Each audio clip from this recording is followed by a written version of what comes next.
Shalom sahabat-sahabat firman kehidupan yang terkasih.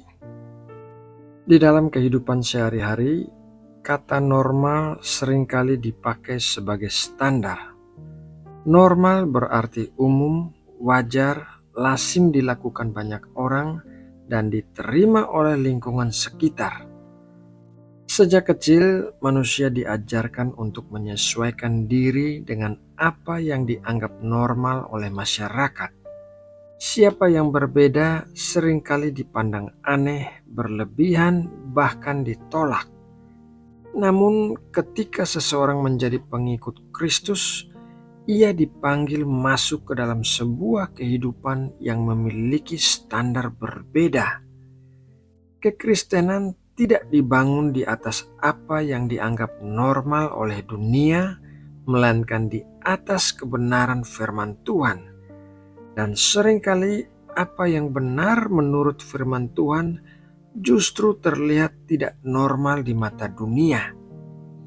Inilah paradoks kekristenan, yaitu hidup yang normal menurut Tuhan justru terlihat tidak normal menurut dunia. Sebaliknya, hidup yang tampak normal menurut dunia seringkali bertentangan dengan kehendak Allah.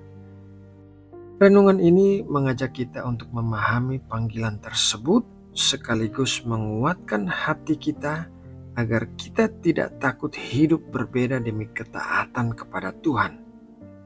Sebelum mulai mendengarkan firman Tuhan, mari kita rendahkan hati dan bersatu dalam doa.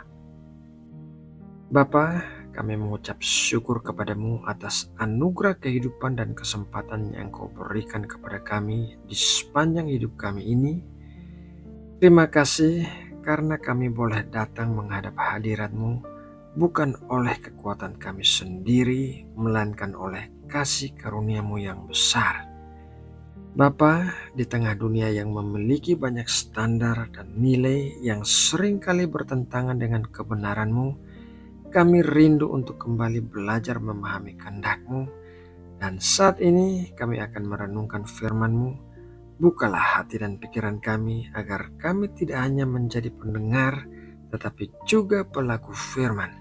Dan ajarilah kami untuk berani hidup sesuai dengan kebenaran-Mu sekalipun itu terlihat tidak normal di mata dunia. Mampukan kami untuk mengasihi ketika sulit, mengampuni ketika disakiti, dan hidup kudus di tengah dunia yang penuh godaan. Biarlah Roh Kudus menuntun setiap pengertian kami dan meneguhkan iman kami.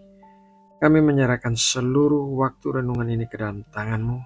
Berbicaralah kepada kami, ubahkanlah hati kami, dan bentuklah hidup kami seturut kehendak-Mu. Di dalam nama Tuhan Yesus Kristus, kami berdoa dan mengucap syukur. Amin. Sahabat firman kehidupan yang terkasih, dunia memiliki standar yang terus berubah mengikuti tren, budaya, dan keinginan manusia. Apa yang hari ini dianggap wajar bisa jadi besok dianggap kuno. Dunia mengajarkan untuk membalas perlakuan orang lain dengan perlakuan yang setimpal, yaitu jika disakiti, balaslah. Jika dihina, hina kembali. Jika ditipu, cari cara untuk membalas atau setidaknya melindungi diri sendiri dengan cara apapun. Sebaliknya, firman Tuhan memperkenalkan standar yang sama sekali berbeda. Tuhan Yesus berkata, "Tetapi aku berkata kepadamu, kasihilah musuhmu dan berdoalah bagi mereka yang menganiaya kamu." Matius 5 ayat 44. Bagi dunia, ajaran ini terdengar tidak masuk akal, bahkan bodoh. Mengasihi orang yang menyakiti kita dianggap sebagai kelemahan. Dunia memuji orang yang bisa membalas, bukan orang yang mengampuni. Dunia menganggap penguasaan diri sebagai hal yang membosankan, sementara Alkitab justru menyebutnya sebagai buah roh. Rasul Paulus menegaskan perbedaan ini ketika ia berkata, "Janganlah kamu menjadi serupa dengan dunia ini, tetapi berubahlah oleh pembaharuan budimu, sehingga kamu dapat membedakan manakah kehendak Allah, apa yang baik, yang berkenan kepada Allah dan yang sempurna. Roma 12 ayat 2. Ini artinya menjadi orang Kristen berarti dengan sadar memilih untuk tidak mengikuti arus yang dianggap normal oleh dunia. Salah satu contoh paling jelas dari kekristenan yang tidak normal adalah panggilan untuk membalas kejahatan dengan kebaikan. Secara naluriah, manusia ingin membalas sakit hati dengan sakit hati yang sama atau bahkan lebih besar. Namun firman Tuhan berkata, "Janganlah kamu kalah terhadap kejahatan, tetapi kalahkanlah kejahatan dengan kebaikan." Roma 12 ayat 21. Di mata dunia, sikap ini terlihat lemah. Namun di mata Tuhan, inilah kekuatan sejati. Mengampuni dan berbuat baik kepada orang yang menyakiti kita bukanlah tanda ketidakberdayaan, melainkan bukti bahwa kita hidup oleh kuasa Roh Kudus, bukan oleh daging. Tuhan Yesus sendiri menjadi teladan tertinggi. Di kayu salib, ia tidak membalas hinaan dengan kutuk, melainkan berdoa, "Ya Bapa, ampunilah mereka." Tindakan ini benar-benar tidak normal menurut dunia, tetapi sepenuhnya normal dalam kerajaan Allah. Mengasihi orang yang mengasihi kita adalah hal yang normal, tetapi Tuhan Yesus berkata bahwa murid-muridnya dipanggil lebih dari itu. Mengasihi musuh berarti memilih kasih ketika hati kita ingin menutup diri. Ini bukan perasaan, melainkan keputusan iman. Dunia mengajarkan untuk memilih siapa yang layak dikasihi.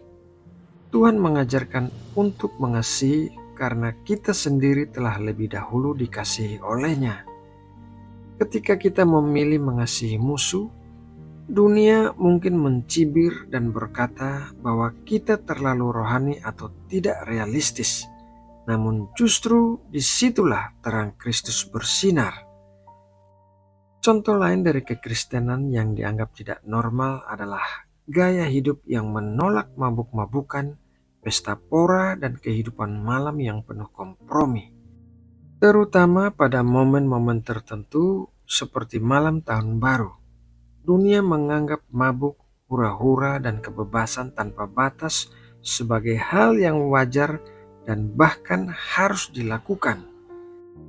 Namun Alkitab berkata, "Dan janganlah kamu mabuk oleh anggur, karena anggur menimbulkan hawa nafsu, tetapi hendaklah kamu penuh dengan roh." Efesus 5 ayat 18. Bagi banyak orang, memilih untuk tidak ikut berpesta, tidak mabuk-mabukan, atau tidak terlibat dalam gaya hidup duniawi dianggap sebagai sesuatu yang ketinggalan zaman, yang tidak menikmati hidup. Tetapi orang Kristen dipanggil untuk menikmati hidup dengan cara yang berbeda, hidup yang dipenuhi damai sejahtera, sukacita sejati, dan hadirat Tuhan.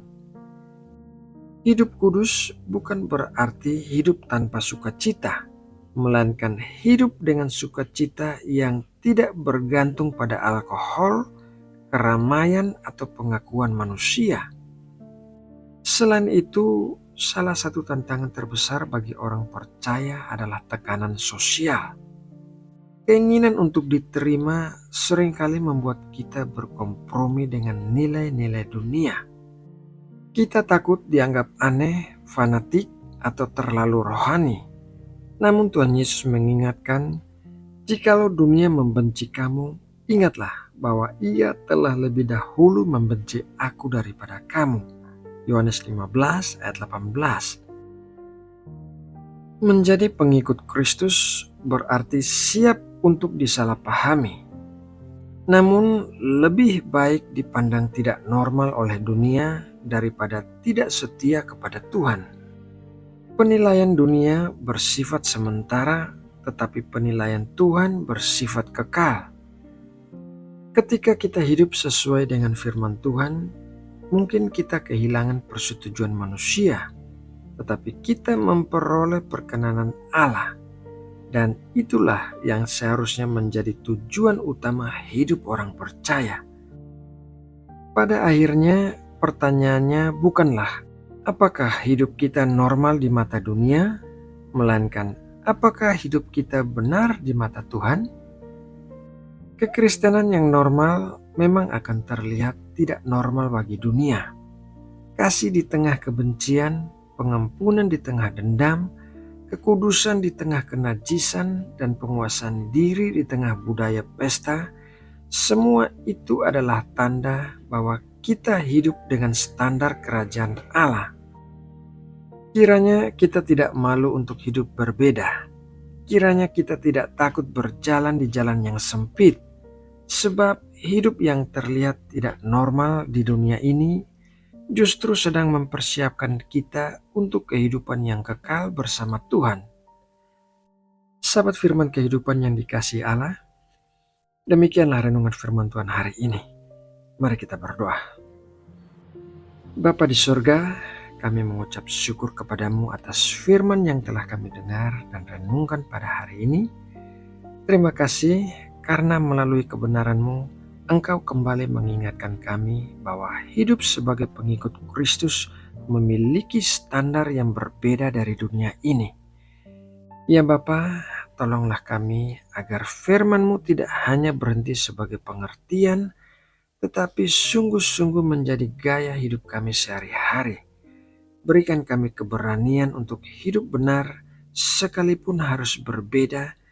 Berikan kami kekuatan untuk membalas kejahatan dengan kebaikan, dan berikan kami kasih untuk mengasihi bahkan mereka yang sulit kami kasih.